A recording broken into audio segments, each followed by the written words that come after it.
Good morning everyone. Very good morning.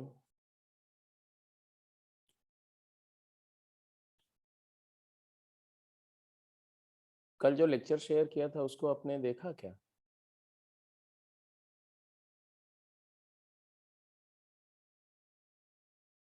Good morning बेटा, good morning.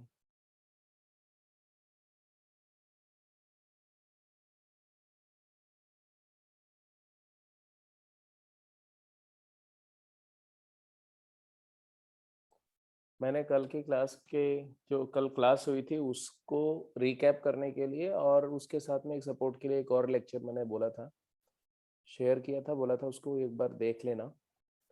तो आपने first lecture देखा कि नहीं देखा ये मुझे बता दो. या सेकंड लेक्चर में मैंने बोला था 45 मिनट्स के आसपास तक देख लेना. आई डोंट नो कि आपने देखा या नहीं देखा. Okay, 7 of you say that देखा, 3 says no नहीं देखा. And what about the rest? भाई बाकी 6 लोग बता दो फटाफट, जल्दी बताओ, क्योंकि उसके कॉरेस्पॉन्डिंग मुझे डिसाइड करना पड़ेगा ना किस तरह से कब करना है आगे.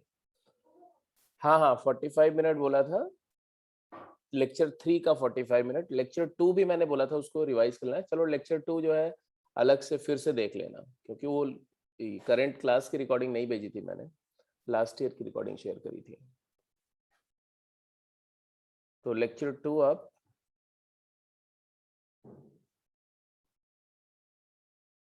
क्लास की टाइमिंग फिक्स कर दो. मतलब क्या क्या इश्यू है भाई? टाइमिंग फिक्स ही है. तो मोनोटोनिक फंक्शन का मतलब क्या होता है? एक ऐसा फंक्शन जो अपनी डोमेन के, मतलब अपनी पूरी डोमेन, अपनी इंटायर डोमेन में मोनोटोनिक नेचर शो करता है. मोनोटोनिक नेचर क्या होता है? That we all know. Monotonic nature में वो 4 पॉइंट्स आते हैं कि या तो फंक्शन इंक्रीजिंग हो, स्ट्रिक्टली इंक्रीजिंग हो, या स्ट्रिक्टली डिक्रीजिंग हो, या नॉन इंक्रीजिंग या नॉन डिक्रीजिंग हो. एग्जैक्टली.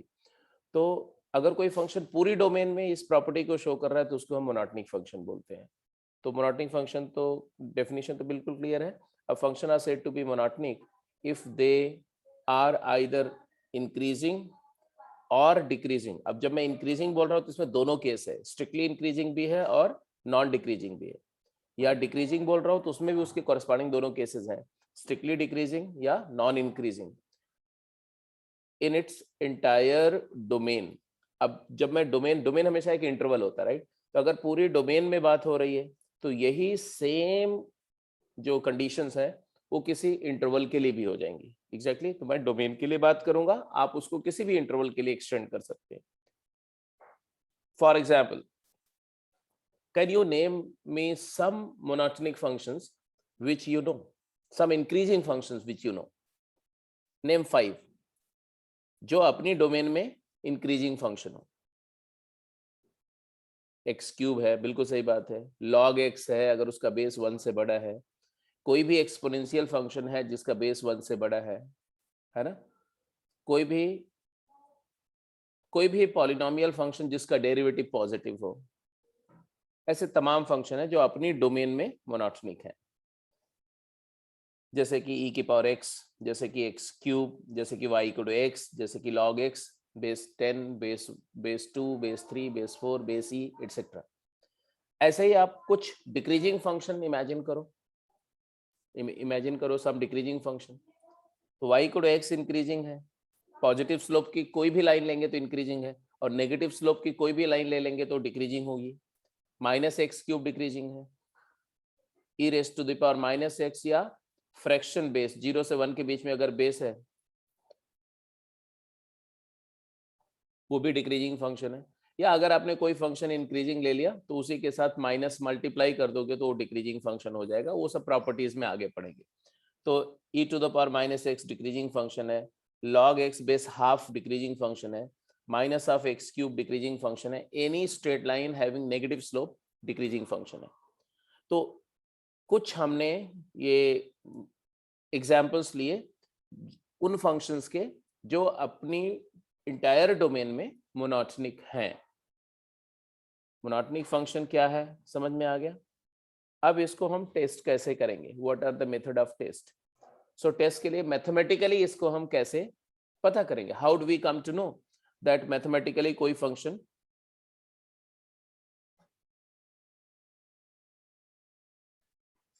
हाँ ऐसा है। करण अनम्यूट करके बात करो। सर सब फंक्शन मोनोटोनिक होंगे क्योंकि सब फंक्शन इंक्रीजिंग डिक्रीजिंग या नाइदर इंक्रीजिंग डिक्रीजिंग होगा अपने डोमेन में। इसका मतलब अभी तक आपको बहुत कुछ बातें तो बिल्कुल नहीं समझ में आई बेटा। साइन एक्स फंक्शन इनके मतलब तुम्हारे हिसाब से सारे फंक्शन मोनोटोनिक है,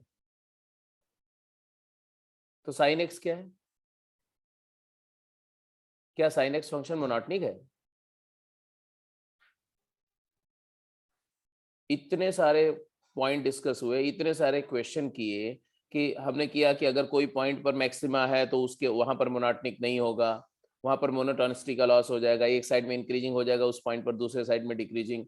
तो आपने तो सारा जीरो कर दिया, आपने तो बोल दिया कि दुनिया के सारे फंक्शन मोनोटोनिक हो गए। अरे भाई मोनोटोनिक का मतलब क्या होता है कि या तो पूरी डोमेन में इंक्रीजिंग होगा, या तो पूरी डोमेन में डिक्रीजिंग होगा, या पूरी डोमेन में नॉन डिक्रीजिंग होगा, या पूरी डोमेन में नॉन इंक्रीजिंग होगा। अगर कोई फंक्शन पार्ट ऑफ डोमेन में इंक्रीज कर रहा हो और उसके बाद डिक्रीज कर जाए तब वो थोड़ी मोनोटोनिक होगा। I hope that makes you clear. Yes sir. चलो ठीक है। अब इसी को इसीलिए इसको मैथमेटिकली डिस्क्राइब करने जा रहे हैं हम लोग कि मैथमेटिकली हम क्या बोलेंगे। तो मैथमेटिकली लिख दो मोनोटोनिसिटी ओवर एन इंटरवल। अब वो इंटरवल डोमेन भी हो सकता है, वो इंटरवल कोई भी चोजन इंटरवल हो सकता है, ठीक है। तो हम क्या बोलेंगे, a function is said to be monotonic over its domain DF या इंटरवल डीएफ, जो भी बोल दो आप। DF can be taken as domain, it is the largest interval over which the function is defined, or df can be the subset of domain as well. If and only if fx satisfies any one of the following four conditions। वही चार conditions फिर मैं बताने जा रहा हूं, क्या याद है? जरा देखें आप क्या बताएंगे। If and only if fx satisfies any one of the following four conditions। पहला fx1, fx is ऐसा strictly increasing for all x1 x2 belonging, ऐसा मत बोलो, फंडामेंटल कंडीशन पे जाओ। ये भी नहीं लिखो, ऐसे मत लिखो, just write down like this that for all x1 या x2 greater than x1 f of x2 greater than f x1।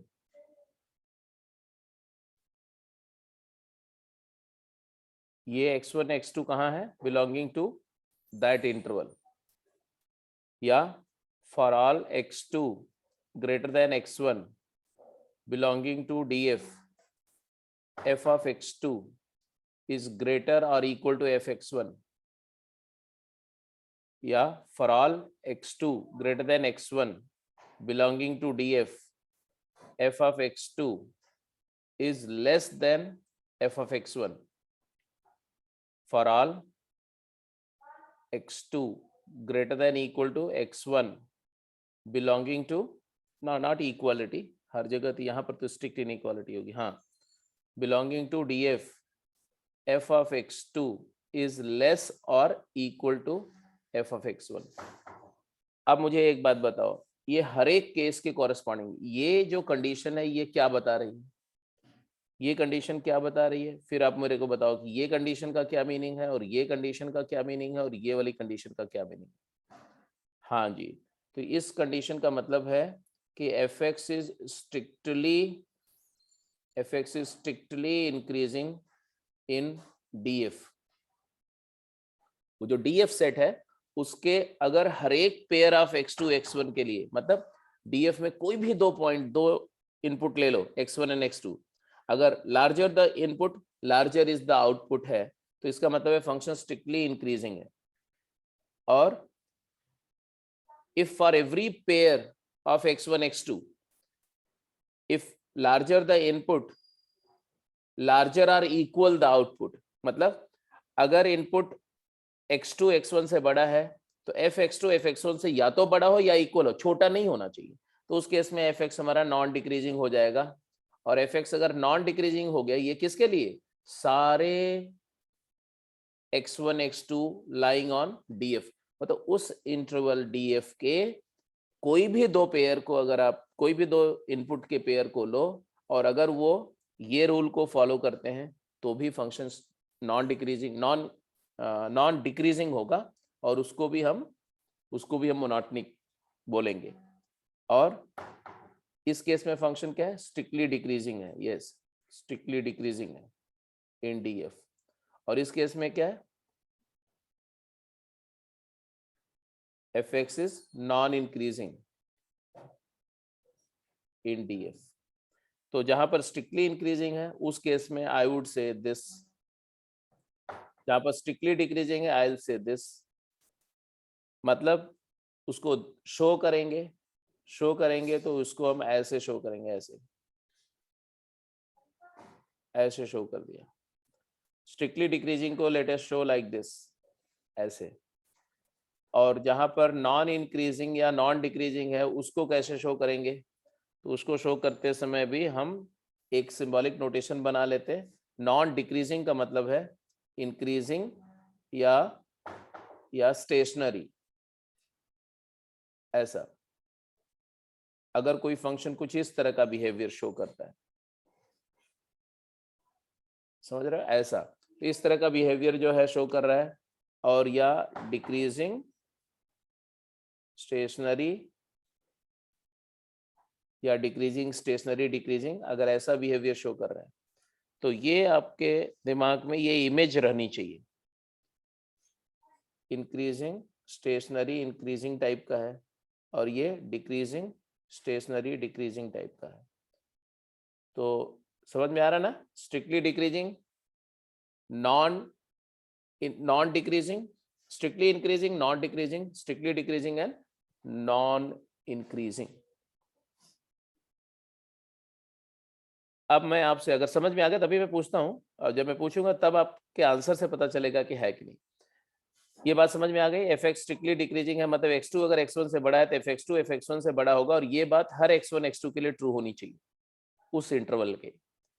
ऐसे ही इसी को मोनोटोनिकली इंक्रीजिंग भी बोलते हैं, स्ट्रिक्टली इंक्रीजिंग को मोनोटोनिकली इंक्रीजिंग या स्टेडीली इंक्रीजिंग भी बोलते हैं। fx स्ट्रिक्टली डिक्रीजिंग है for every x lying in the domain. इसका मतलब क्या हुआ कि x2 अगर x1 से बड़ा है तो fx2 fx1 से छोटा होगा, fx2 fx1 से छोटा होगा, और ये बात every pair of x1 x2 के लिए होल्ड करनी चाहिए जो उस इंटरवल में लाई करता है। ऐसे केस में फंक्शन को steadily decreasing, strictly decreasing, monotonically decreasing बोलेंगे।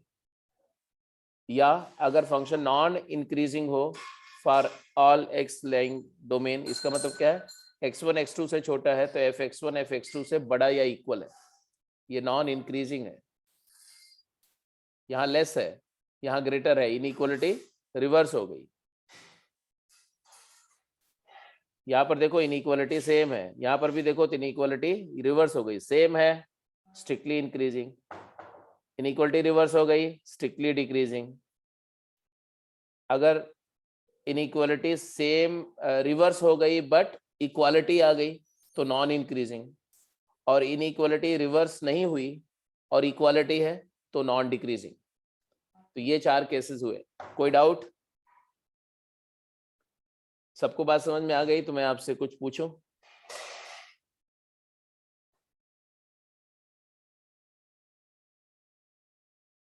ग्रेट, अच्छी बात है जी, ऐसे अच्छा लगता है ना जब आप बोलो हाँ सब समझ में आ गया। अब एक छोटा सा क्वेश्चन, मैं एक स्टेटमेंट लिखूंगा, आपको बताना है कि स्टेटमेंट ट्रू है या फॉल्स है, ठीक है? और फिर हम लोग आगे बढ़ेंगे। स्टेटमेंट क्या है, ये स्टेटमेंट के बारे में आपको अपना ओपिनियन देना। If a function is strictly increasing in its entire domain, या at, ऐसे देखो, in its मत बोलो, at every point, at each point of its domain, then it is monotonic.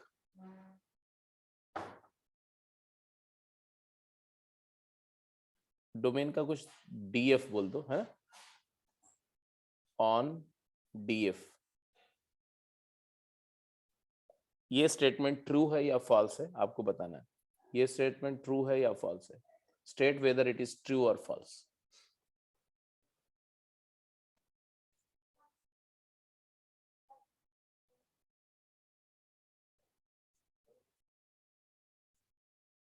हाँ भाई, जो लोग बोलते हैं कि ये स्टेटमेंट ट्रू है, ठीक है, वो रिप्लाई करेंगे मेरे इस क्वेश्चन का। ट्रू के लिए यस और फॉल्स के लिए नो। अगर ये स्टेटमेंट ट्रू है तो यू हैव टू से यस, अगर फॉल्स है तो यू हैव टू से नो।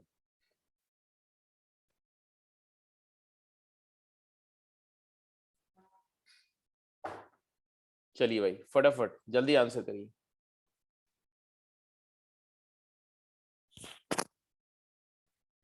एकदम बिल्कुल तैयार बैठे हो, एकदम सही। Yes yes yes yes yes, good good जी। जो लोग नो बोल रहे हैं वो एक एग्जाम्पल देंगे, क्योंकि अगर आप बोल रहे हो नो तो आपके दिमाग में कोई एक एग्जाम्पल तो होगा जिसके बेसिस पर आप ये कंक्लूजन ले रहे होंगे कि नहीं ऐसा जरूरी नहीं है। I am talking of no, no बोलने वाले लोगों से बात करना चाह रहा हूं मैं अभी।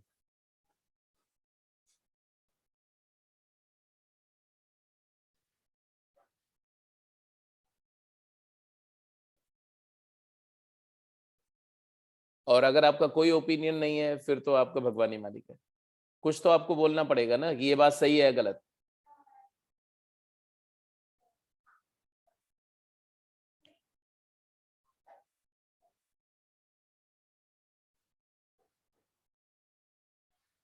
तो मेजॉरिटी लोग समझते हैं 7 रिप्लाईज हैं कि यस और 2 लोग बोल रहे हैं नो, बाकी लोग गॉड नोस। ठीक है, अब देखो यहां पर क्या मैं बात कर रहा हूं। ये स्टेटमेंट फॉल्स है, it is a false statement. यही बात समझनी है आपको। Strictly increasing monotonicity at a point और मोनोटोनिसिटी इन एन इंटरवल में फर्क है, और वो फर्क समझना बहुत जरूरी है। चलो मैं कैसे, मैं एक एग्जांपल दे रहा हूं, ठीक है। In order to just make it clear, let's take an example. Example है जी, बहुत पॉपुलर एग्जांपल है। एक फंक्शन है y is equal to 10x, आप जानते ही हो। dy बाई dx क्या है, इसका डेरिवेटिव लोगे तो क्या आएगा, सीकेंट स्क्वायर x। डेरिवेटिव की वैल्यू हमेशा ग्रेटर देन इक्वल टू 1 आएगी। आएगी कि नहीं, जल्दी बोलो, यहां तक बात समझ में आ रही है। डेरिवेटिव की वैल्यू हमेशा 1 आएगी for all X belonging to its domain. Domain के हर पॉइंट पर डेरिवेटिव 1 से बड़ा आएगा, and therefore at each point of domain it is strictly increasing. At each point of domain, domain मतलब all real number except odd multiple pi by 2। इस interval के हर पॉइंट पर ये फंक्शन स्ट्रिक्टली इंक्रीजिंग है। fx is strictly increasing, ऐसा है। मानते हो कि नहीं मानते हो, ये बात बिल्कुल ट्रू है।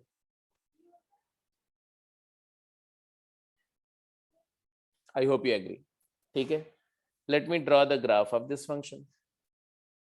ये है तुम्हारा से y एक्सिस है और ये मान लो x एक्सिस है, और इसकी कुछ ग्रिड लाइंस भी ड्रॉ कर दे रहा हूं, जैसे कि ये π/2 है, ऐसे ये पाई है, ऐसे 3π/2 है, 2π है,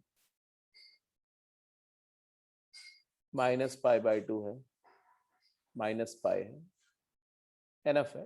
इतना आप ऑब्जर्व कर लेंगे तो इसी में तुम्हारे सारी परेशानियों का हल निकल आएगा।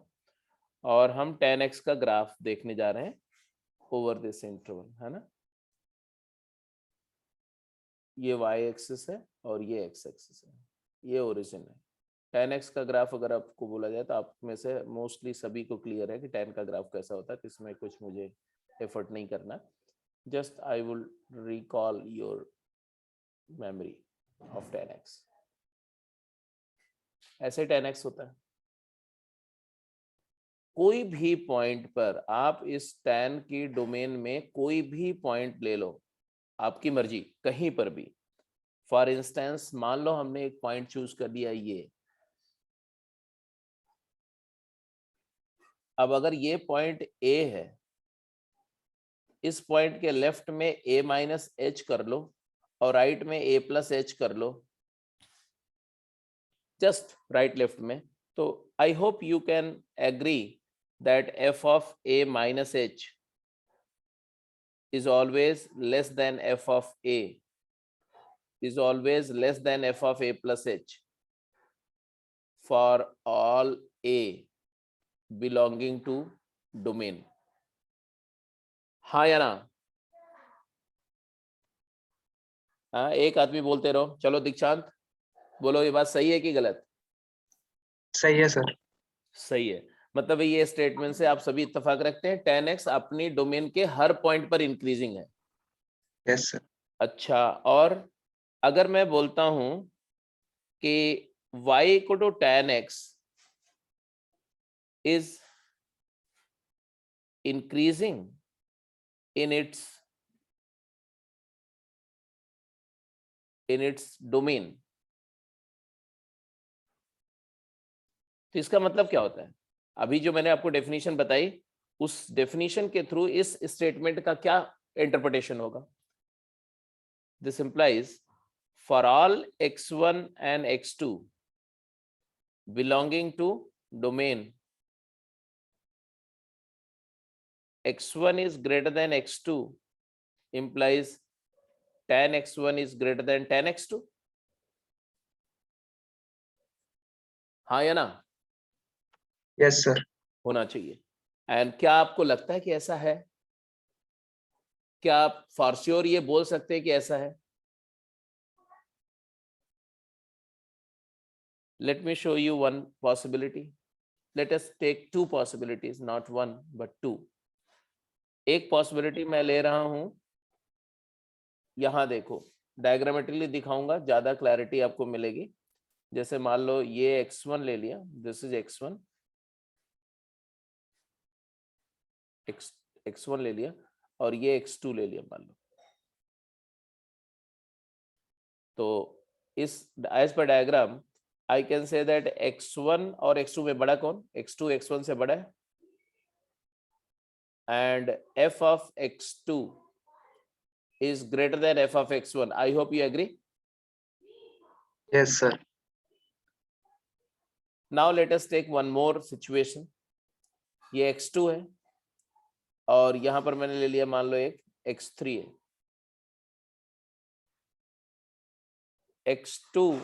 x3 is greater than x2, सही है कि नहीं?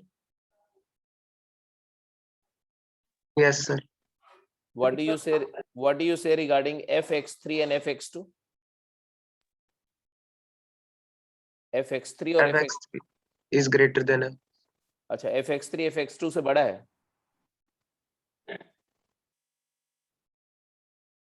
fx3 की वैल्यू कुछ समझ में आता है? वैल्यू क्या होती है? वैल्यू y कोऑर्डिनेट होती है। y coordinate. fx3 नेगेटिव है कि पॉजिटिव? नेगेटिव। है, नेगेटिव है। और fx2 पॉजिटिव। तो नेगेटिव पॉजिटिव से बड़ा होता है। नो, fx2 बड़ा है। इसका मतलब क्या हो गया? इनइक्वालिटी रिवर्स हो गई यहाँ पर। यस।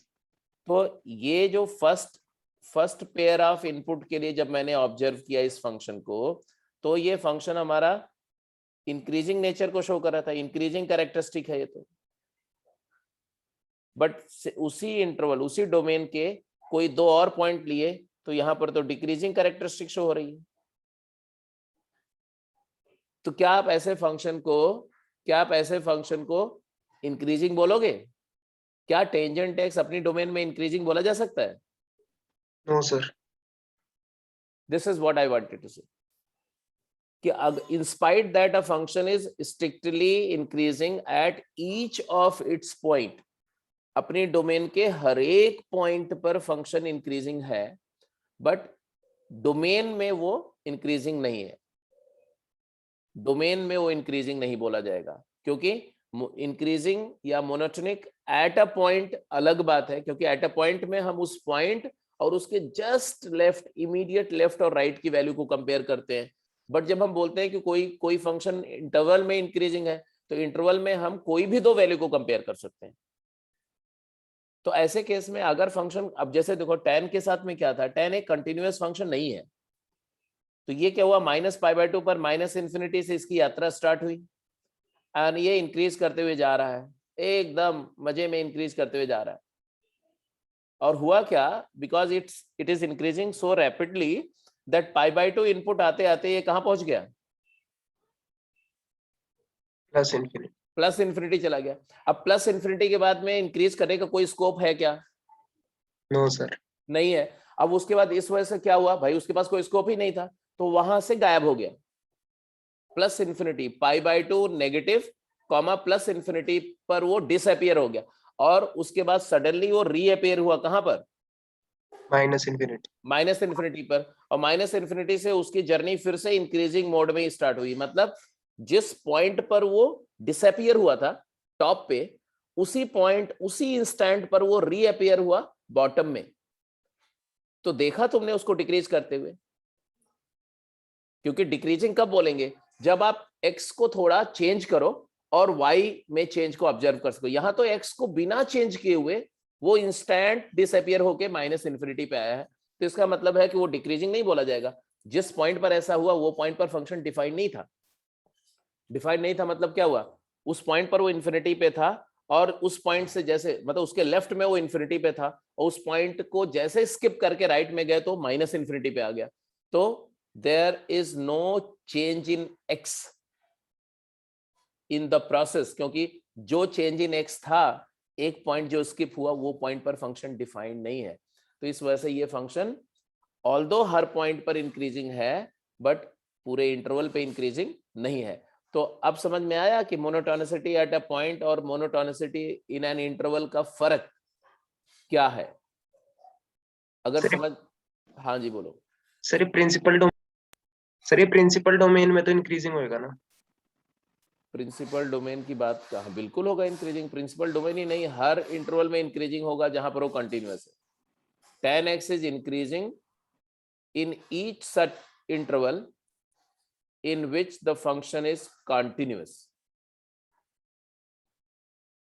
इसका मतलब है कि आप कोई भी इंटरवल ले लो, -π/2 से π/2 ले लो, π/2 ओपन से 3π/2 ले लो, 3π/2 ओपन से 5π/2 ले लो, ऑड मल्टीपल π/2 को नहीं कंटेन करने वाला कोई भी इंटरवल ले लो, tan x उसमें इंक्रीजिंग है।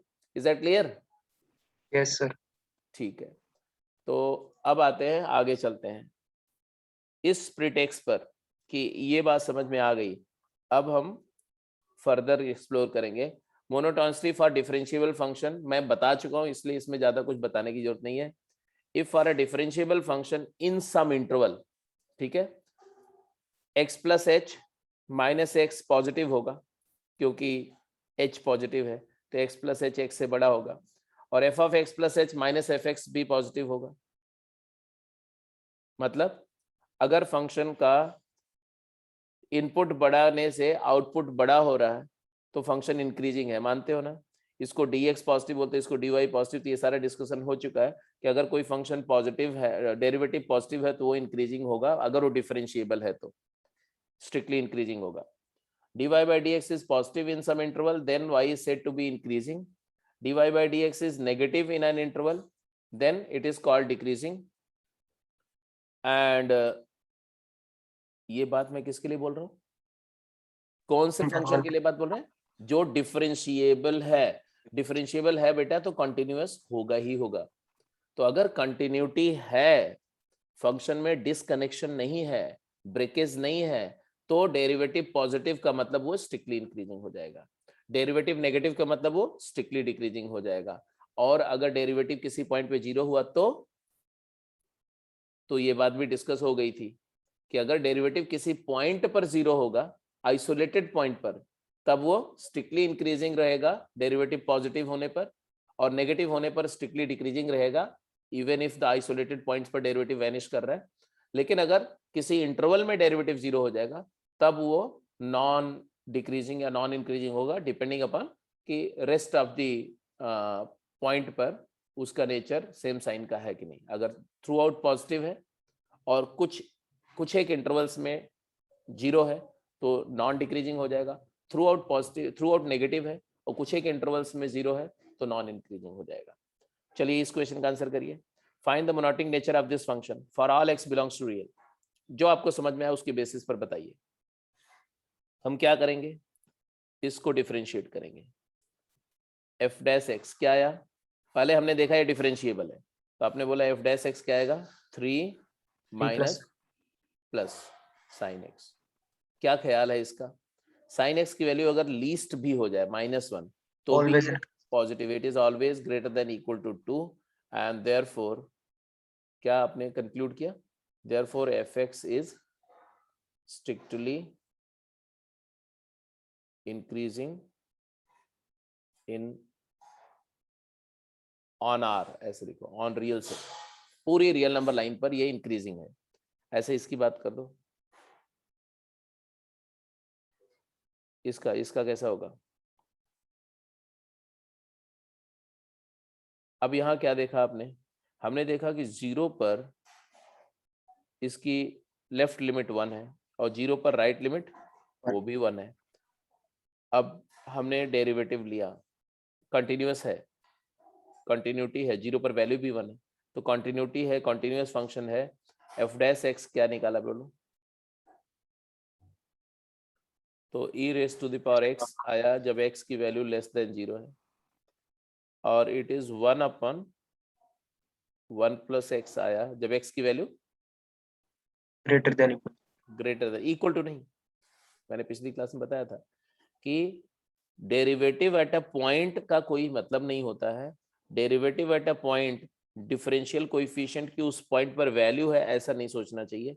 डिफरेंशियल कोएफिशिएंट की एक लेफ्ट लिमिट होगी, एक राइट लिमिट होगी, वो दोनों अगर सेम हो जाती है और फाइनाइट है तो उसी नंबर को डेरिवेटिव एट अ पॉइंट बोलते हैं। हाँ, हटा देनी चाहिए, इक्वालिटी हटा देनी चाहिए। अब इसके बाद में 0 के लेफ्ट में क्या आ रहा है बताओ, लेफ्ट लिमिट इसकी क्या आ रही है, f डैश 0 माइनस, अगर आप प्रिसाइजली बोलो तो क्या आएगा, 0 नेगेटिव तो ये आएगा 1, और f डैश 0 पॉजिटिव क्या आएगा तो ये लिमिट भी 1 आएगी। तो बोल रहे हैं कि हाँ ठीक है 1 ही इसका डेरिवेटिव है, तो ये फंक्शन डिफरेंशिएबल भी है, कंटिन्यूअस भी है और डिफरेंशिएबल भी है। और डेरिवेटिव थ्रू आउट क्या आ रहा है बताओ, डेरिवेटिव थ्रू आउट पॉजिटिव आएगा कि नेगेटिव, तो थ्रू आउट तो नहीं आएगा ना, लेफ्ट में तो थ्रू आउट पॉजिटिव है, तो it is positive when x belongs to, बोलो माइनस इन्फिनिटी से 0, कोई डाउट। एंड अगर x की वैल्यू 0 से बड़ी है, 0 से बड़ी है तो भी तो ये भी तो पॉजिटिव होगा, and it is positive when x belongs to 0 से इन्फिनिटी। और f डैश 0 खुद अपने आप में 1 है जो कि पॉजिटिव है, इसका तो इसका भी डेरिवेटिव पॉजिटिव है, तो ये भी क्या है, स्ट्रिक्टली, जल्दी बोलो, it is strictly increasing function. तो बहुत कूल होकर के आराम से, बिना पेशेंस को लूज किए हुए, बिना इम्पेशेंट हुए, आराम से सोचना है और डिटरमिन करना है, ठीक है। अब 1 सेकेंड, यहां तक बात समझ में आ गई। इसके बाद आप लिखेंगे although dy by dx may vanish, ये जो नोट है ये बहुत इंपॉर्टेंट है, although dy by dx may vanish at isolated point in that interval। ये बात का क्या मतलब है, तो इसके लिए फिर से मैं आपसे एक क्वेश्चन पूछने जा रहा हूं, मतलब हम बोल रहे हैं कि अगर इस बात का मतलब क्या है, इस बात का इलेबोरेट मतलब क्या है, तो एक पहला पॉइंट कि dy/dx is positive for all x belonging to an interval d except some point x1, some isolated point x1, x2, x3, xn, and where जहां पर हम बोल रहे हैं कि डेरिवेटिव पॉजिटिव नहीं है, तो वहां पर क्या है, तो आप ये भी बोल देंगे and f dash xk is 0 if k is 1, 2 up to n। क्या मतलब हुआ इसका क्या मतलब हुआ? इसका मतलब हुआ कि भाई ऐसा है कि जैसे जैसे एक एग्जांपल लेते हैं, जैसे एग्जांपल लिया मैंने, बोला कि एफ एक्स तुम्हारा है एक्स माइनस साइन एक्स, तो एफ डैश एक्स क्या होगा, जल्दी बोलो। तो डेफिनेटली एफ डैश एक्स जो होगा वो होगा 1 माइनस कॉस एक्स। और 1 माइनस कॉस एक्स की कहानी ये है साहब कि ये हमेशा पॉजिटिव है, एक्सेप्ट कौन से पॉइंट पर, जब इसकी वैल्यू 0 होगी, जब कॉस की वैल्यू 1 हो जाएगी, तो x equal to 2n pi, और x belongs to all real number except 2n pi. Except 2n pi मतलब 0, 2 पाई, 4 पाई, 6 पाई, ऐसे डिस्क्रीट पॉइंट है, वो connect continuous cluster of point नहीं है, डिस्क्रीट पॉइंट है, बिखरे बिखरे से पॉइंट है ना। तो जो पॉइंट पर डेरिवेटिव 0 है वो क्लस्टर नहीं फॉर्म कर रहे, वो आइसोलेटेड पॉइंट्स हैं। आइसोलेटेड पॉइंट्स पर डेरिवेटिव 0 है, अदरवाइज पूरे इंटरवल में डेरिवेटिव पॉजिटिव है। तो ऐसे केस में ये फंक्शन को हम क्या बोलेंगे, जल्दी बोलो क्या बोलेंगे इसको, स्ट्रिक्टली इंक्रीजिंग बोलेंगे। क्यों स्ट्रिक्टली इंक्रीजिंग बोलेंगे, क्योंकि एक ऐसा कोई ले लो, जैसे 0 एक क्लस्टर, इस क्लस्टर में 0 भी है ना, सॉरी इस डिस्क्रीट पॉइंट जहां पर डेरिवेटिव 0 है, वो 0 भी एक पॉइंट है। 0 पर बात करते हैं, 0 के f0 तो 0 है, और f0 प्लस h क्या आएगा, f0 प्लस h क्या आएगा, तो h minus sine h, h minus sine h, यही आएगा ना। अच्छा ये h minus sine h positive होगा कि नेगेटिव, पॉजिटिव होगा, क्योंकि x साइन x से बड़ा होता है, x की वैल्यू साइन x से बड़ी होती थी, ये पॉजिटिव होगा। और f0 माइनस h क्या होगा, f0 माइनस h, वो भी देख लो, 0 माइनस h, ये हो जाएगा sine h minus h, sine h minus h, बिल्कुल सही बोला आपने, sine of h minus h। और इसके बारे में क्या ख्याल है, पॉजिटिव होगा कि negative, negative, it will be negative. इसका मतलब है कि f ऑफ 0 माइनस h जो है, जो कि नेगेटिव नंबर है, ये 0 से छोटी होगी, और f0 प्लस h से छोटा होगा। ये पॉजिटिव है, ये 0 है, ये नेगेटिव है, तो डेफिनेटली ये ऑर्डर होल्ड कर रहा है, और ये ऑर्डर होल्ड कर रहा है मतलब फंक्शन हमारा क्या है, स्ट्रिक्टली इंक्रीजिंग। समझ में आ गई बात कि नहीं, जल्दी बोलो मुझे, यस सर, ये बात समझ में आ गई ना, कि कुछ पॉइंट पर, कुछ एक पॉइंट पर डेरिवेटिव 0 होने से उसके नेचर में फर्क नहीं पड़ेगा, बिल्कुल स्ट्रिक्टली रहेगा, प्रोवाइडेड कि वो कुछ एक पॉइंट जो है वो आइसोलेटेड हों। ऐसे ही आप डिक्रीजिंग का भी एग्जांपल ले सकते हैं, है ना। इसी को साइन एक्स माइनस एक्स कर दो, तो ये डिक्रीजिंग का एग्जांपल है, साइन मतलब कि एक कॉस एक्स माइनस एक्स ले लो, तो डिक्रीजिंग का एग्जांपल बन जाएगा।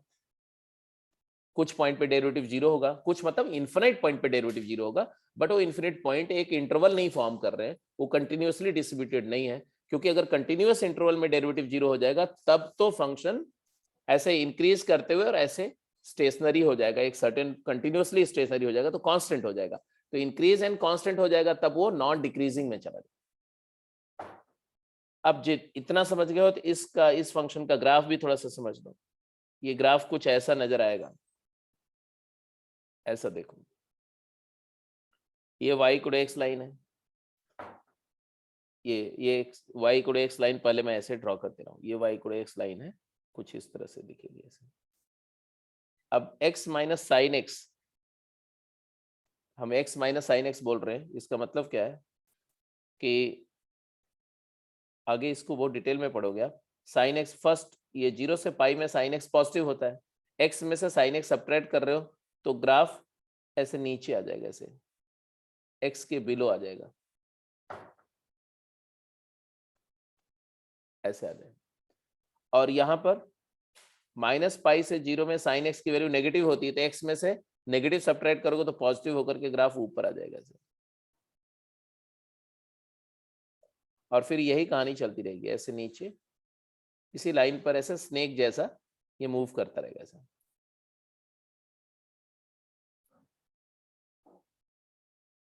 ऐसा तो ये फंक्शन हर पॉइंट पर क्या होगा, बोलो, हर एक पॉइंट पर क्या होगा, strictly increase. Yes, strictly increasing होगा।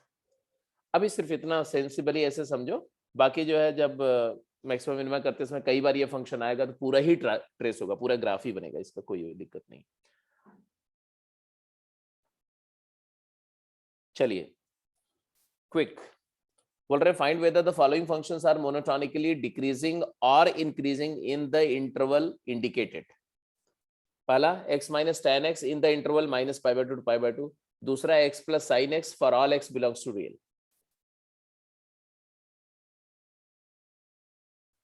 पहले में क्या बोला आपने, ए पार्ट में क्या बोला, y prime is equal to 1 minus secant square x, ठीक है। क्या दिखा इसमें,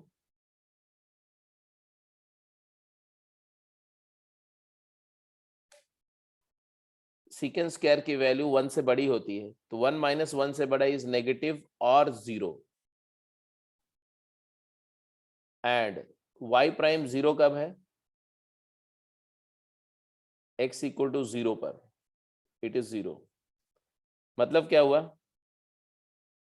मतलब क्या हुआ कि y प्राइम जो है वो y प्राइम नेगेटिव है कब, y prime is negative for all x belongs to minus pi by 2 to pi by 2 except 0। और उस एक पॉइंट पर 0 पर y प्राइम क्या रहा है, 0।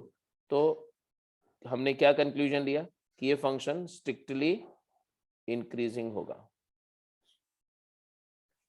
ठीक है जी। और अगर मैं ऐसा बोलूं, बी पॉइंट की बात करूं, बी में आपका क्या होगा, डिक्रीजिंग होएगा। हाँ स्ट्रिक्टली इंक्रीजिंग नहीं, स्ट्रिक्टली डिक्रीजिंग होएगा, बिल्कुल सही बात बोला आपने। इंक्रीजिंग कैसे होगा, डेरिवेटिव नेगेटिव है तो स्ट्रिक्टली डिक्रीजिंग होगा। हाँ दूसरे में बी पार्ट में बोला, बी वाई प्राइम क्या है, 1 plus cos. 1 plus cos x. क्या क्या कहानी है 1 प्लस कॉस एक्स की, क्या बोलोगे इसके बारे में,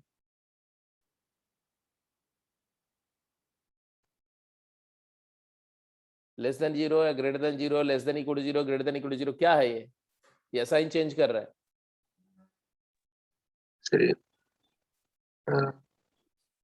जब इसकी माइनस 1 होगी तब तो डेरिवेटिव 0 हो जाएगा हाँ कोस एक्स। हाँ, और अदरवाइज, और अदरवाइज पॉजिटिव। इतना सोच करके बोल रहे हो 1 plus cos x is greater और इक्वल टू 0, क्योंकि इसकी लीस्ट वैल्यू 0 होगी, इस फंक्शन की लीस्ट वैल्यू 0 होगी, it is a decreasing function. और 0 कब है, इक्वालिटी इसकी कब होल्ड कर रही है ये कंडीशन में, if x is equal to odd multiple pi, तो इन्फिनाइट नंबर ऑफ पॉइंट पर इक्वालिटी होल्ड कर रही है, बट स्टिल वो पॉइंट कंटिन्यूअस नहीं है। पाई, 3 पाई, 5 पाई, माइनस पाई, ये सब डिस्क्रीट डिस्ट्रीब्यूटेड पॉइंट्स हैं, आइसोलेटेड पॉइंट्स पर डेरिवेटिव 0 है, तो ये स्ट्रिक्टली डिक्रीजिंग हो जाएगा कि strictly increasing, it will be strictly increasing. तो हमारा जो आया बेसिकली कि y प्राइम 0 आया कब, at x equal to minus pi, pi, 3 pi, 5 pi and so on, and otherwise y prime is positive otherwise। तो जिस पॉइंट पर डेरिवेटिव जीरो है उसके राइट में भी इंक्रीजिंग है, उसके लेफ्ट में भी इंक्रीजिंग है, तो ऐसे इंक्रीज करके और मोमेंटरली ऐसे रेस्ट पे जाके फिर इंक्रीज कर गया। तो मैं ऐसे हर पॉइंट पर, ऐसे किसी भी पॉइंट पर देखोगे तो इस नेचर ऐसा दिखेगा। मान लो ये ऐसा है, फंक्शन है, ये वाला पॉइंट, ये पॉइंट है पाई पाई पाई कॉमा पाई, एक्स को पाई करो तो वाई भी पाई आएगा ना, तो ये पाई कॉमा पाई पॉइंट है मान लो। अब पाई कॉमा पाई पॉइंट पर फंक्शन का नेचर कैसा है, इसके लेफ्ट में इस पॉइंट पर डेरिवेटिव जीरो है, लेफ्ट में ऐसे आएगा फंक्शन और राइट में ऐसे निकल जाएगा, तो ये इंक्रीजिंग होगा, स्ट्रिक्टली इंक्रीजिंग। बोलो भी, समझ में आ गई बात कि नहीं? Yes sir. तो ये वाला स्ट्रिक्टली डिक्रीजिंग था और ये वाला स्ट्रिक्टली इंक्रीजिंग हो गया। तो चलो ये बात भी मतलब इंपॉर्टेंट है, ये भी क्लियर हो गया आपको, तो दैट्स ग्रेट। तो हमने क्या फाइनली दो बातें कंक्लूड करी, इसको नोट कर लो। Thus, derivative greater or equal to 0 in an interval I with f dash x equal to 0 on one or more sub-intervals of I, then fx said to be non-decreasing function। मतलब पहले part के लिए एक diagram और उस diagram से समझो, अगर डोमेन में फंक्शन कुछ ऐसा है कि कुछ इंटरवल्स पर डेरिवेटिव जीरो है,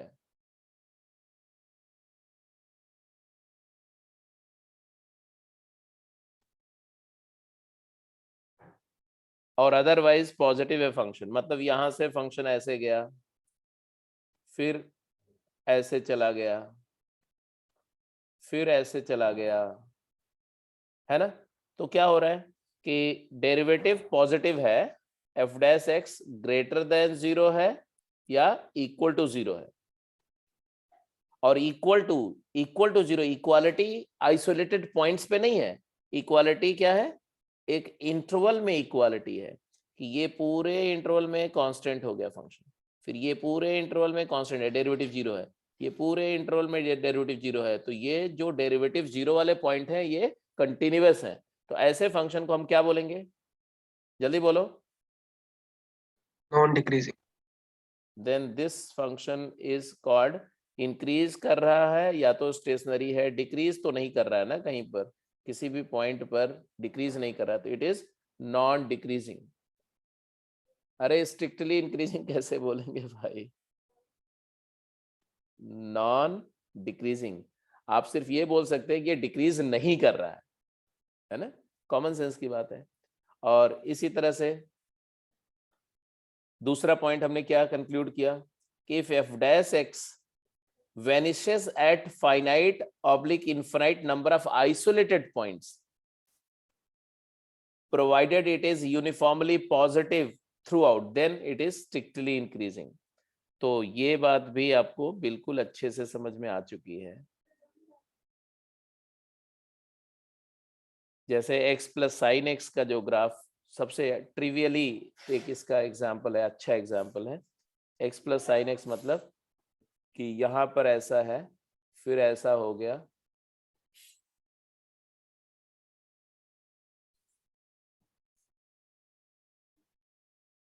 हाँ जी, यहाँ पर डेरिवेटिव जीरो हो जाएगा और डेरिवेटिव जीरो होकर के फिर ऐसे चला जाएगा, फिर ऐसे जाएगा और फिर यहाँ से जाकर के एक पॉइंट पर फिर डेरिवेटिव जीरो होगा। तो ऐसे इनफिनाइट पॉइंट पर डेरिवेटिव जीरो होगा, इसमें कोई डाउट नहीं है।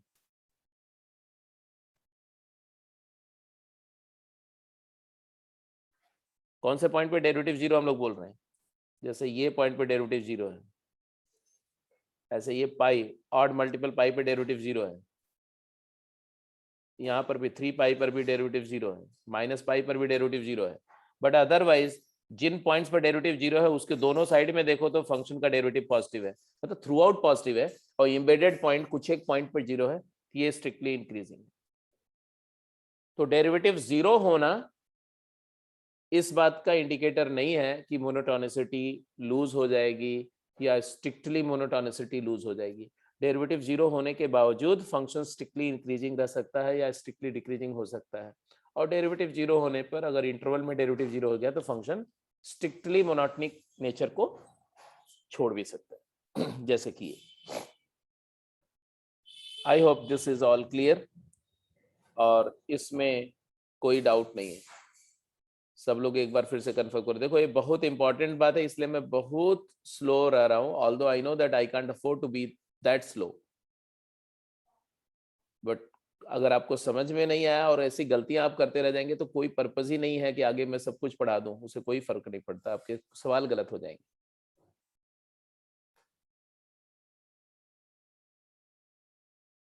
चलिए जी,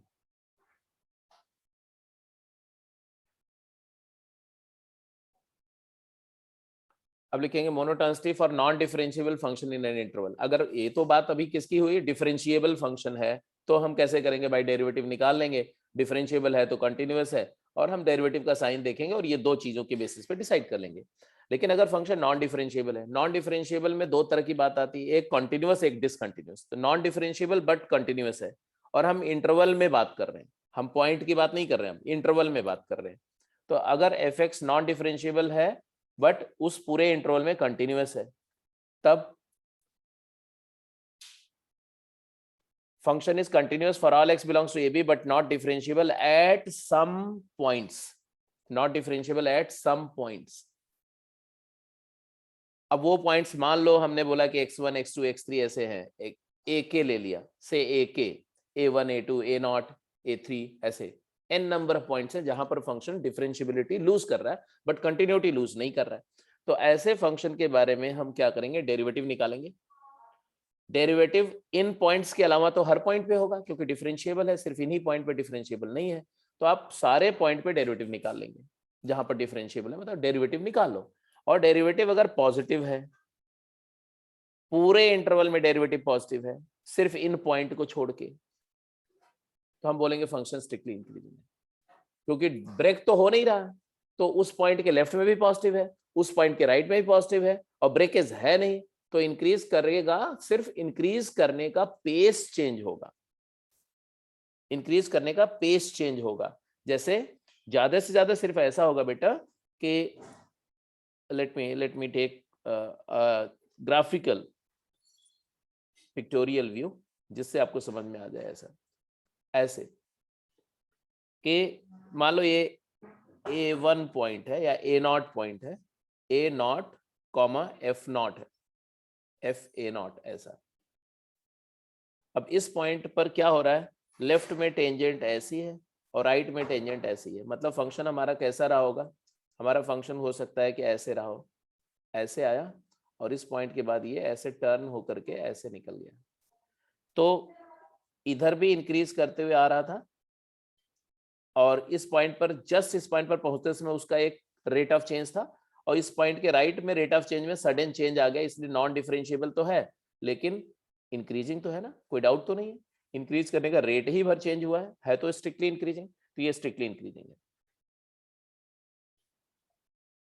बात समझ में आ रही कि नहीं समझ में आ रही, जल्दी बोलो। Yes sir.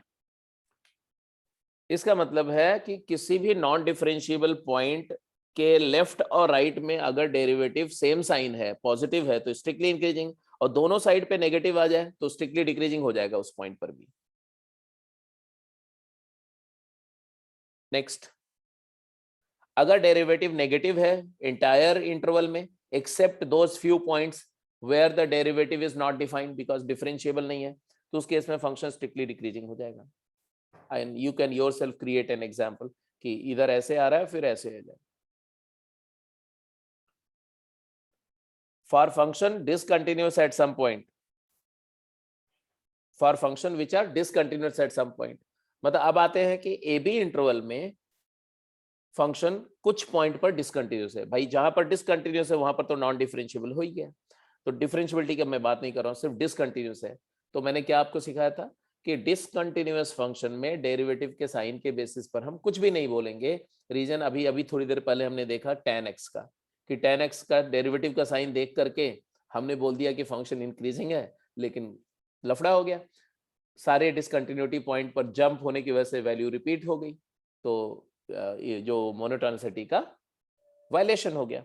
तो आगे क्या कि monotonicity can not be adequately determined on the basis of sine of derivative in case of discontinuous functions, therefore the basic definition must be followed, that is अगर x2 x1 से छोटा है तो fx2 fx1 से छोटा होता है, मतलब larger the input larger the output, strictly increasing, larger the input larger or equal to output, non decreasing, larger the input smaller the output, strictly decreasing, larger the input smaller or equal to output, non increasing, और इनमें से कोई भी case है पूरे interval में तो monotonic.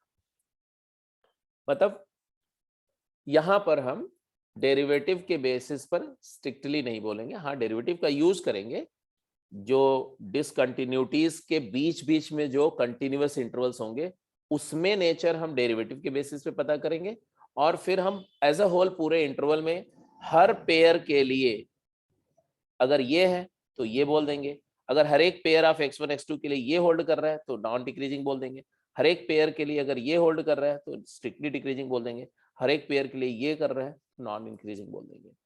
This is what we are going to do.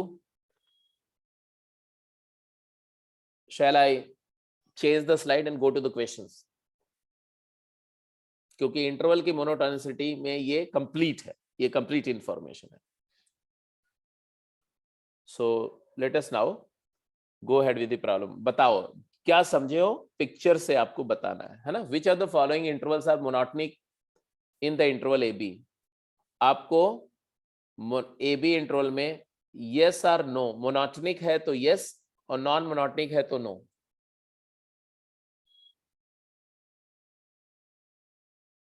हाँ जी, मैं आपकी चैट देख रहा हूं। ए बी इंटरवल में मोनोटोनिक है तो यस, नॉन मोनोटोनिक है तो नो।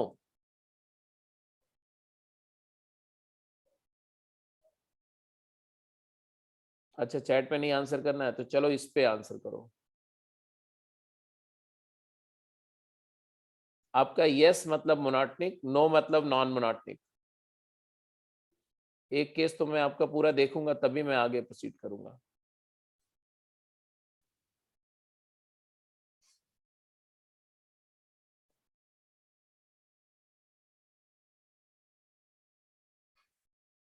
अच्छा जी, गुड गुड गुड गुड, जल्दी जल्दी, इतना टाइम नहीं लगना चाहिए भाई।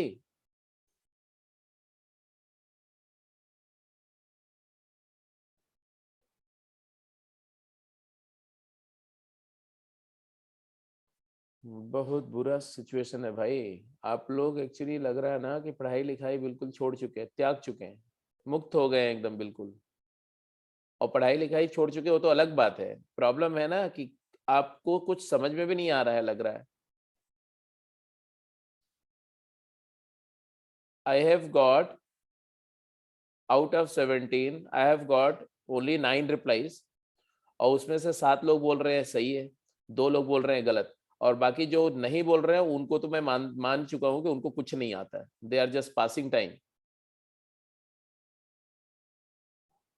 अरे भाई ये नॉन डिक्री, अच्छा चलो ये स्ट्रिक्टली इंक्रीजिंग तो नहीं है, ये इंक्रीज कर रहा है फिर कांस्टेंट है फिर इंक्रीज कर रहा है, तो ये नॉन डिक्रीजिंग है। और नॉन डिक्रीजिंग फंक्शन को हम मोनोटोनिक नहीं बोलते हैं क्या? 4 केसेस हैं, तो नॉन डिक्रीजिंग है तो भी मोनोटोनिक है, नॉन इंक्रीजिंग है तो भी मोनोटोनिक है, अगर स्ट्रिक्टली इंक्रीजिंग है तो भी मोनोटोनिक है, तो ये मोनोटोनिक है। What about this? चलिए सभी केसेस के बारे में बताइए।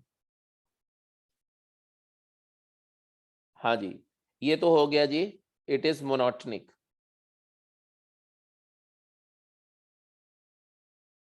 ये decreasing, drop down, constant, drop down, constant, monotonic.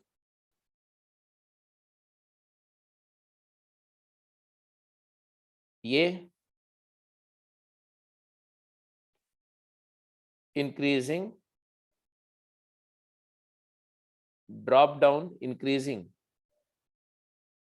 तो हर एक पॉइंट पर इंक्रीज कर रहा है। एक इस पॉइंट पे नॉन मोनोटोनिक है, ये नॉन मोनोटोनिक है, इस पॉइंट पर नॉन मोनोटोनिक है, और इंटरवल में तो डेफिनेटली ट्रबल है। जैसे कि मैं बोलूं ये x1 है, ये x2 है और ये x3 है, तो क्या हमें दिख रहा है कि fx1 less than fx2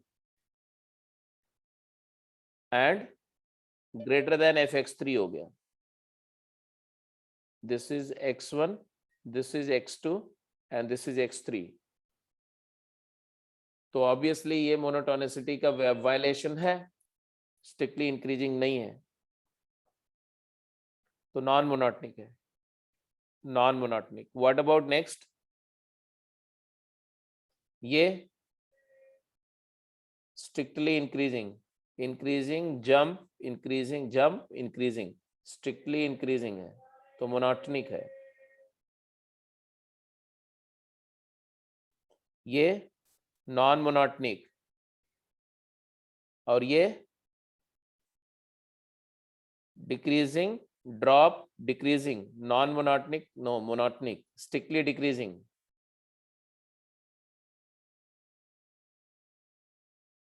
strictly decreasing,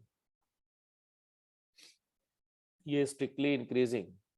ये वाले को अगर मैंने कैटेगराइज करना है तो ऐसे ऐसे ऐसे ऐसे कैटेगराइज करूंगा। इसको कैटेगराइज तो किया ही हुआ खुद ही।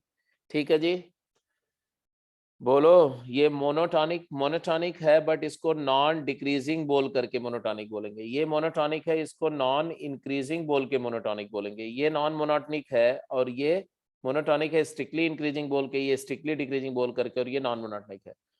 कुछ समझ में आया? Yes sir.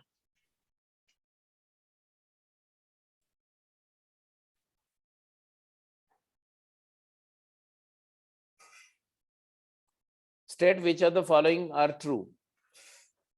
फटाफट ये स्टेटमेंट्स के बारे में आप अपना बताएंगे कि कौन सा स्टेटमेंट इसमें ट्रू है, कौन सा फॉल्स है। जल्दी, क्विक।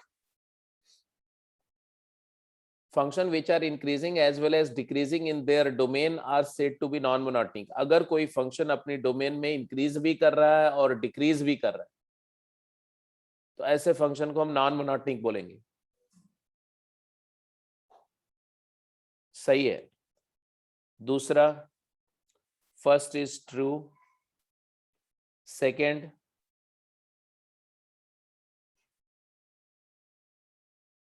Third, fourth. जल्दी बोलो भाई।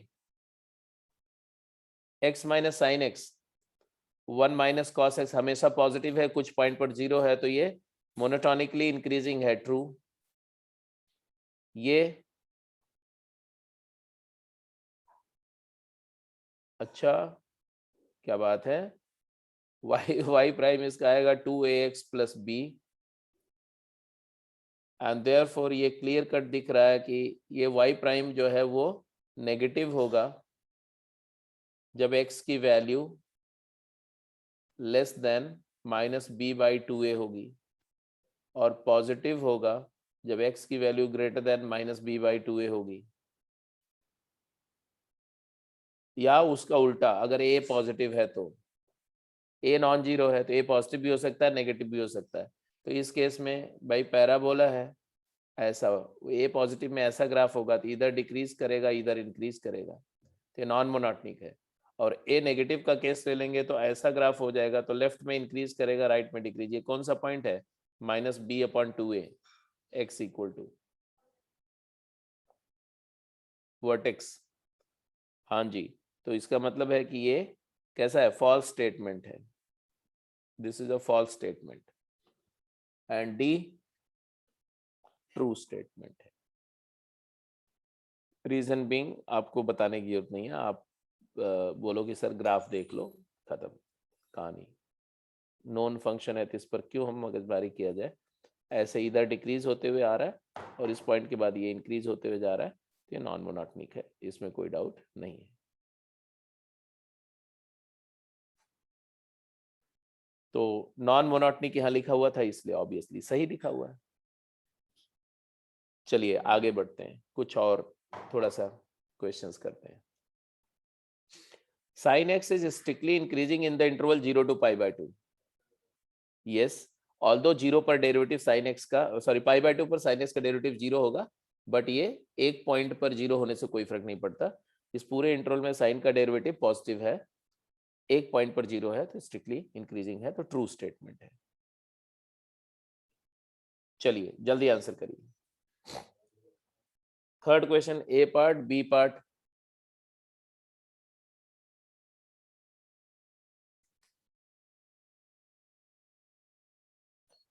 बोला गया find the largest possible real value of K for which this function is monotonically increasing for all X belongs to -3 to 9। चलिए आपके आंसर, आपके रिप्लाई का वेट कर रहा हूं मैं, फटाफट जल्दी ट्राई करेंगे।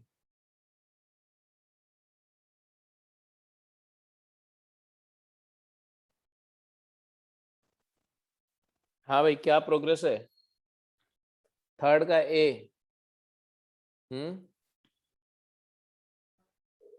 करण ने बोला के इक्वल टू 6, बाकी सब लोग चुपचाप हैं, कोई आंसर नहीं, कुछ भी नहीं।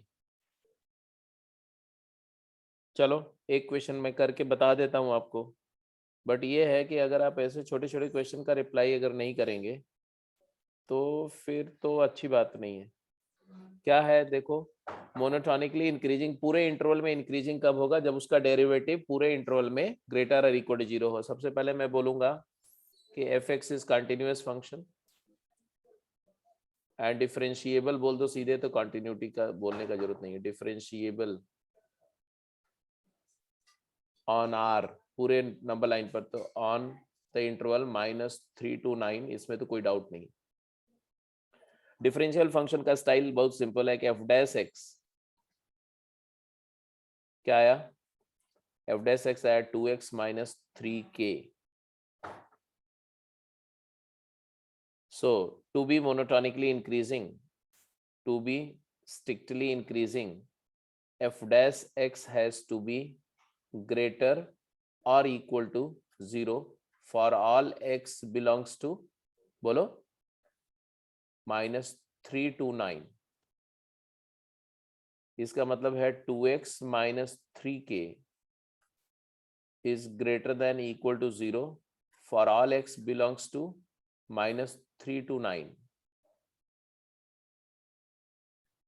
समझो मैं क्या बोल रहा हूं? मतलब ऐसा नहीं है कि ये चीज पॉजिटिव होनी चाहिए, इस इंटरवल के हर पॉइंट के लिए ये पॉजिटिव होना चाहिए। अच्छा, अब यहाँ पर मैं दो आर्ग्यूमेंट दूंगा।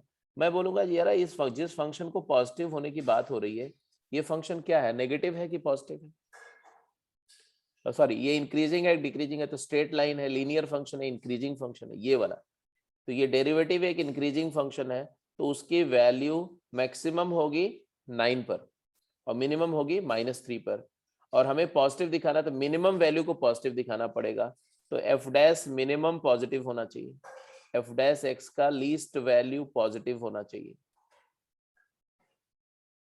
लीस्ट वैल्यू क्या आएगा? -3 पर क्या आएगा? -3 पर -6 -3 के पॉजिटिव होना चाहिए।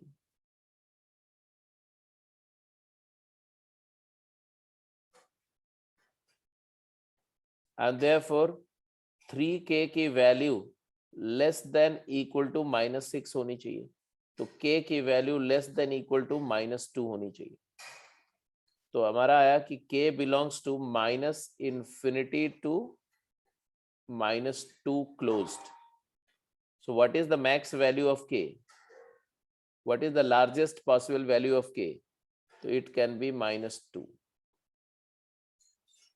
तो बुरी बात ये थी कि एक बच्चे ने आंसर किया और उसने भी गलत आंसर किया, और बाकी लोगों ने आंसर ही नहीं किया, इस डर के मारे कि भाई पता नहीं सही होगा कि गलत होगा, तो मैं क्यों बोलूं। तो क्या आपके उस साइलेंस ने आपको सही कर दिया?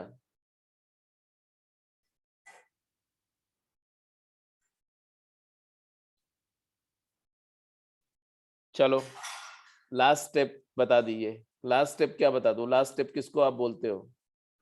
ये सारे स्टेप मैंने बताए, इसमें जो स्टेप आप बोलो वो मैं बता देता हूं।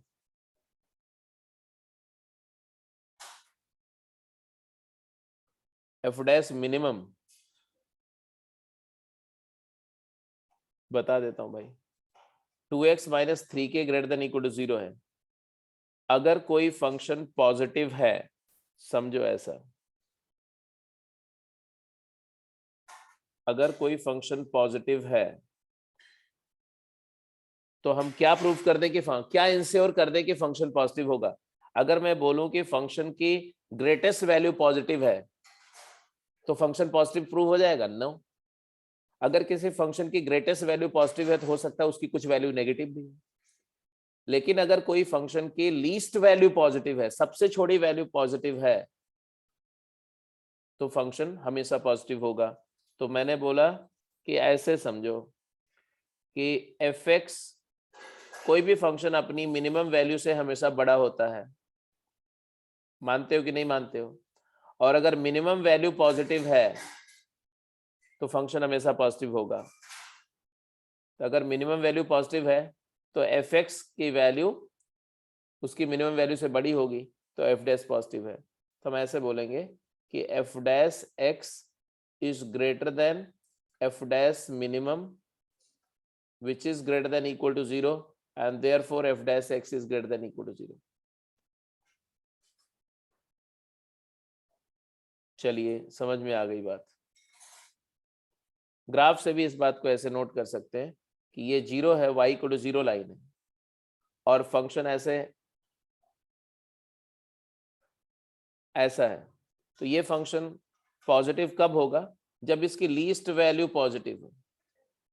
लीस्ट वैल्यू y एक्सिस के ऊपर हो, x एक्सिस के अबव हो, तब ये फंक्शन हमेशा पॉजिटिव बोला जाएगा।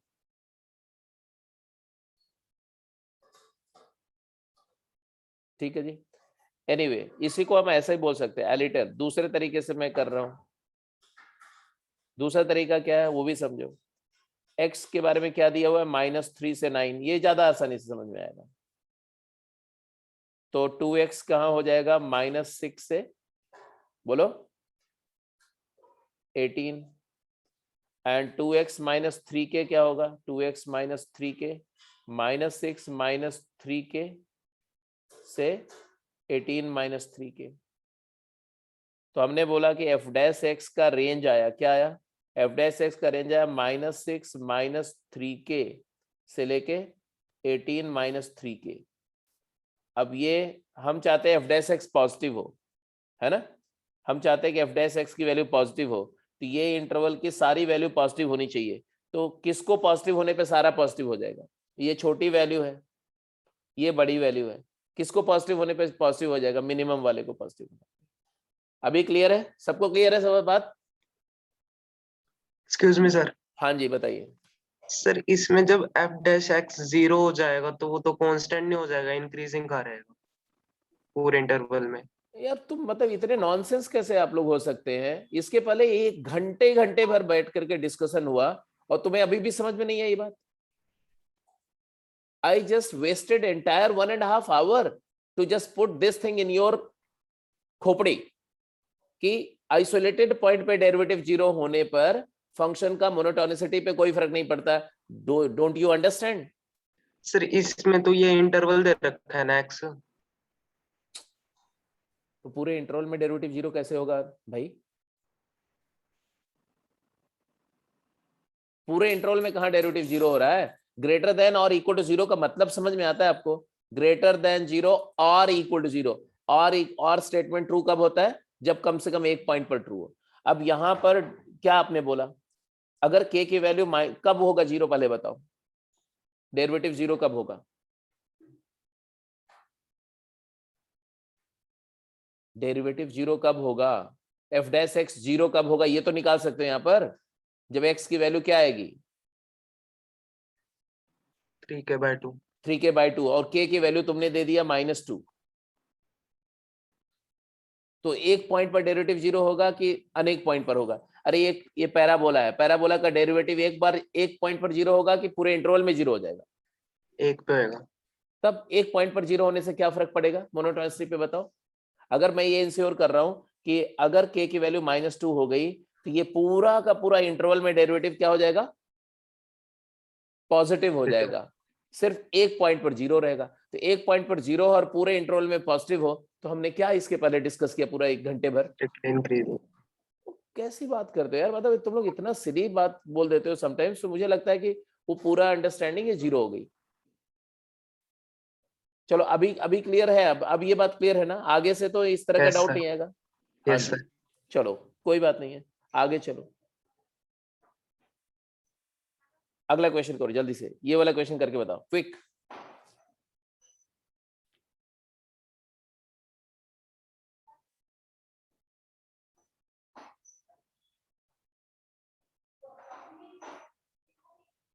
हाँ जी, एक ये क्वेश्चन और कर लो, फिर बाकी डिस्कशन नेक्स्ट क्लास में करेंगे। यहाँ पर हमने बोला कि एफ डैश एक्स क्या आया, एफ डैश एक्स आया 3x² माइनस 4kx प्लस 4, और हम बोल रहे हैं कि फंक्शन हमारा क्या है, डिफरेंशिएबल फंक्शन है, क्योंकि पॉलिनोमियल है तो डिफरेंशिएबल तो है, इसमें तो कोई डाउट नहीं। डिफरेंशिएबल फंक्शन है और डेरिवेटिव क्वाड्रेटिक आ गया, और हम चाहते हैं मोनोटोनिकली इंक्रीजिंग हो, तो उसके लिए डेरिवेटिव क्या होना चाहिए, जल्दी बोलो Dikshant. F dash x greater than equal to greater than और equal to 0 for all x belongs to real. Belong to are.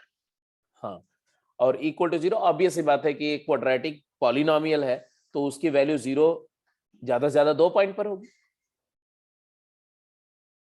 क्योंकि 2 से ज्यादा यस रूट सर, हो नहीं सकते।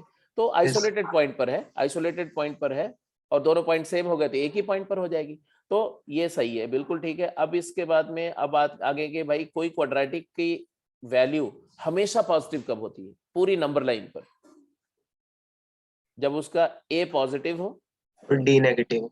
यस a पॉजिटिव हो, एंड d इसका क्या है, d मतलब आ गया 16k² minus 48 is less than equal to 0। तो a तो हमेशा ही पॉजिटिव है, d की बात करो तो यहां से आएगा k² minus 3 is less than equal to 0, तो यहां से आ गया k minus root 3 into k plus root 3 is less than equal to 0, and यहां से आ गया k belongs to wavy curve method से आ जाएगा ना answer, minus root 3 and root 3, तो ये पॉजिटिव ये नेगेटिव ये पॉजिटिव, तो k बिलोंग्स टू क्या आया, हमें नेगेटिव चाहिए ना कि पॉजिटिव चाहिए, d नेगेटिव। नेगेटिव चाहिए, तो आ गया माइनस रूट 3 से रूट 3, माइनस रूट 3 से लेके रूट 3 इंटरवल में अगर है के, तो हमारा फंक्शन स्ट्रिक्टली इंक्रीजिंग होगा। That's it. सबको क्लियर है? तो ए पार्ट समझ में आ गया, बी पार्ट समझ में आ गया, क्लियर है ना बिल्कुल? चलो, यस सर। तो आपको क्या करना है, आपको क्या करना है, अब इसके बाद देखो नेक्स्ट क्लास ऑनवर्ड अब हम रिगरस प्रॉब्लम्स पे चलेंगे। अभी हम लोग जो मैक्सिमम कॉन्सेप्ट में मेरा ये एफर्ट था and I try my best कि आपके दिमाग में कॉन्सेप्चुअल क्लैरिटी परफेक्शन से आ जाए, आप कहीं गलतियां ना करो, बट अभी भी मुझे थोड़ी इमेच्योरिटी आपकी दिखती है, बट बाई एंड लार्ज चीजें लगभग सेटल हो चुकी है। आप फिर से मैं बोल रहा हूँ, जो 2 लेक्चर मैंने कल शेयर किए, आप वो दोनों लेक्चर पूरा देखो, कोई फर्क नहीं पड़ता, वो इन्वेस्टमेंट है, वेस्टेज नहीं है। 2 लेक्चर दोबारा मतलब वो लेक्चर पूरा देखो, और इसके बाद में आपको करना क्या है, वो दोनों लेक्चर वॉच करेंगे और गेम 1 और गेम 2 के सवाल कंप्लीट करके रखेंगे। गेम 1 एंड गेम 2 ये सारे क्वेश्चन दोनों गेम के बाय टुमारो मॉर्निंग आपके पास डन होने चाहिए। हाँ जी, AOD 2 जो अभी जस्ट मैंने शेयर करी है ना, कल शाम में आपको AOD 2 की गेम्स शेयर करी हैं। AOD 2 की गेम 1 और गेम 2 के सारे क्वेश्चन कर जाएंगे। गेम 1 के मोर देन 50% क्वेश्चन हम लोग डिस्कस कर चुके हैं क्लास के अंदर में, ठीक है? तो गेम 1 में ज्यादा समय नहीं लगेगा, it will take only 10 to 15 minute. Game 2 को करने में आपको थोड़ा सा वक्त लग सकता है, तो गेम 1 गेम 2 कंप्लीट करके रखेंगे। Shall I close the call for today? Okay, bye बेटा। वेलकम वेलकम बेटा।